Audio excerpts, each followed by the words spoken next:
రామకృష్ణ బోధామృతం. భక్తుడు భగవంతుడు. భగవంతుడు ఎందుకు కానరాడు? భగవంతుడు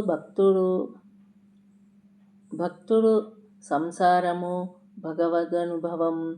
భగవంతుడు సిరి సంపదలను లక్షిస్తాడా? పురుష ప్రయత్నము భగవదనుగ్రహము. వీటి మీద చర్చ. భగవంతుడు ఎందుకు కానరాడు?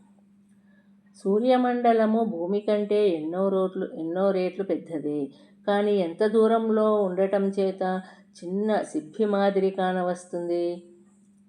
అలాగే భగవంతుడు అనంతుడు, అఖండుడు అయి ఉన్నాడు. కానీ మనము అజ్ఞానంతో అతడికి అతి దూరంలో ఉండటంతో అతడి అఖండ స్వరూపాన్ని గ్రహింపలేకున్నాము.